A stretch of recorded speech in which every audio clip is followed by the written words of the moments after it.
हो गया बस तनी कुछ काम होला।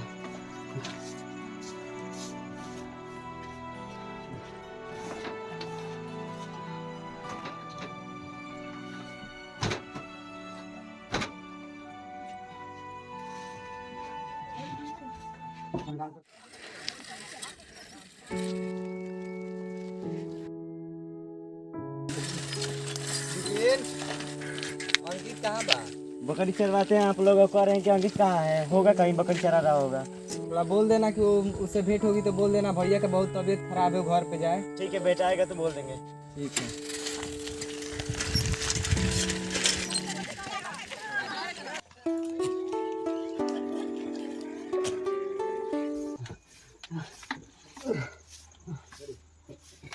का भइल बाबूजी? का है पता ना बाबूजी? काहे ने किसी बोला? का भइल बा?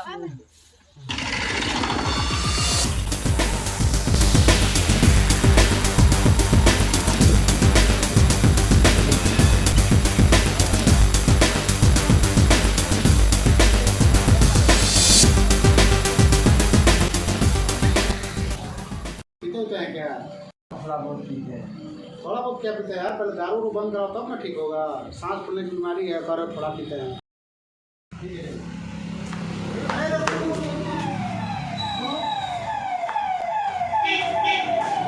इसमें जो दवा दिए है ना, सांस फूलने वाली जो दवा है, ध्यान रखना है कि सांस जब फूलेगी तभी देना है, ऐसे नहीं देना, ठीक है? डॉक्टर साहब हम तो पढ़े लिखे नहीं है। पढ़े लिखे नहीं है इस जमाने में। ठीक है, जाओ। बाबूजी बुला जल्दी, देख कहां बाहर जल्दी बाबा जो बुला के आओ तो। बाबू रुक रुक रुक रुक रुक। कहाँ बोला? अंकित बेटा लड़ा नो। हाँ बेटा लोग तो घर कोई। हां तो लो दवा हमारे घर दे दियो। ठीक है, ठीक है, हम दे देंगे।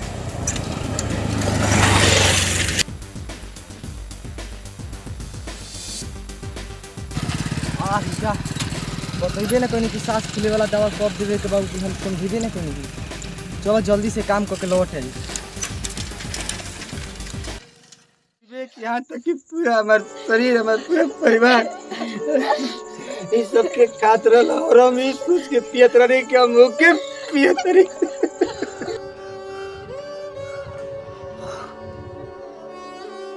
जोन करत नहीं करे के ना पड़े, इन लोग के स्कूल रोज भेजी, समय से भेजी। ओकर बाद हमनी के बहुत पूरा प्रयास करब जाके हम लोग के लाइफ बन जाए। ठीक है, हम करबो करने जाए। ठीक है देखल कर लड़का रोज आवस है स्कूल। दुनिया के कोनो जंग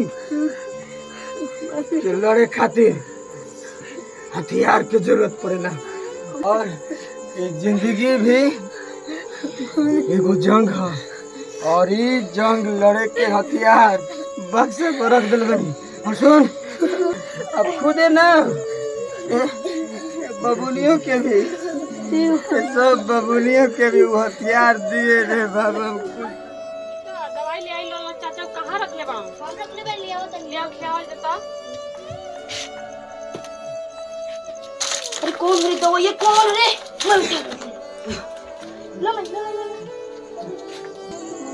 बाबू आ देख तो सांस फूले दवाई कौन है इनमें से?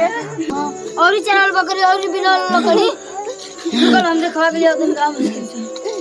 बाबूजी के देखा दे। बाबूजी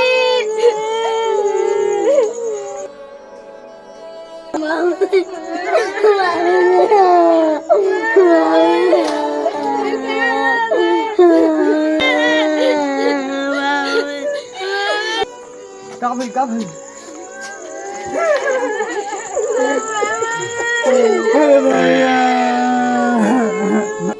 असरा धरा के